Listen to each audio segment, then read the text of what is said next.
So we refrain from thinking I should have, could have, would have, right? I always say could have, would have, should have are anti-Emuna words. You do not could have, should have, would have. They have no place in the Jewish Emuna mind. Because if it could have and it should have, guess what? It would have.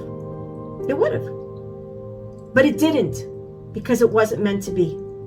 So all those thoughts of the past that, things should have been this, that, and the other, that's the way it was meant to be. And I need to be okay with that. And because I'm okay with that, and I'm also realizing, and again, I'm going to just throw another sort of, peg in the puzzle. I'm going to say to you, not only that, the moments that I didn't fall in my life, the moments that I acted like a righteous tzaddik in my life, those moments was because Hashem didn't let go of me.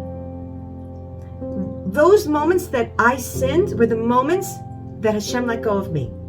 Because if Hashem holds me, then I'm always in the good. But if Hashem lets go of me for a moment, then and I fall. And that's the meaning behind Pirkei Avot, that a person doesn't sin other than when a spirit of folly doesn't descend upon him. What is this spirit of folly? What does that mean? It means that for one moment, I was left thinking, oh, I'm on my own. Oh, nobody's watching me. Oh, I could do whatever I want. Assuming no personal responsibility, which means at that point, we separated from Hashem, so to speak. Hashem, so to speak, covered himself up and, so to speak, consciously separated from us. And that's the shtut. That's the folly. That's the foolishness. Can Hashem not reside? Hashem's everywhere. Hashem is in everything. That was the sin. The bigger sin of Adam was not that he ate, but it was his response level after he ate, that he tried to hide from Hashem. That was the folly. That was the foolishness that descended upon him. So for us to really bring about a cosmic change in the universe is to take responsibility. Don't hide behind your misdeeds. They were meant to be what they were. You were the mother that you were because you were meant to be that mother. Your children needed a broken mother. Yes, your children needed a broken mother. Again, your children needed a broken mother. Hashem knew what he was doing when he sent you and I as parents. It's done. This is what they needed. Yes, they needed your husband. Yeah, your husband. Yeah, the husband that you always say, yeah, it's him. He's the one. He's making them watch the movies and he's not paying attention. And he's not teaching them to love Torah and da, da, da. And we keep doing this over and over again. We keep passing the buck along and blaming everything. No, take responsibility. This is where I was. I didn't have the kelim. I didn't have the tools. Why? Because every tool that I have is from Hashem. So if I didn't have those tools, you didn't give me those tools. So I'm sorry that it came through me, that this is the brokenness that came through me. But at the end of the day, Hashem, you're overseeing all of this.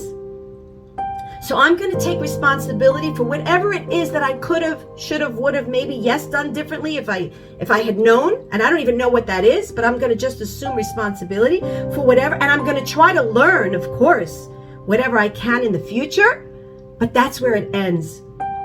And I think I've mentioned this to you all. One of the primary focus points that I'm going to be teaching during the days of the Omer and the retreats that I'm going to be running, God willing. I don't know if any of you got a chance to see. There's a retreat in Israel for 2 nights and 3 days. There's a retreat in LA for 2 days. And there's a retreat in Brooklyn, New York for 2 days. And we're going to be focusing, the name of the theme of these 2-day retreats are Loving You, Loving Me.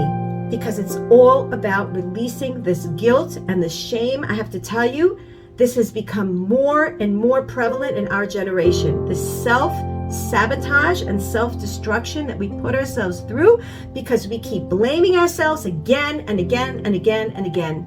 And we're walking around with all this guilt, and the restart button is getting rid of this guilt. And this is the starting point, what I'm saying to you right here. This is the starting point. The starting point is the whole idea of recognizing that what was meant to be. It's not in my hands, and me crucifying myself over and over and over again is not going to do anything for my future. So we have in our jurisdiction free will on how to think, speak, feel, and do today. Vayadata hayom. How many times are we taught in the Torah? Hayom, hayom, hayom. Today, today, today, today. What was. It's what you were meant to face and undergo.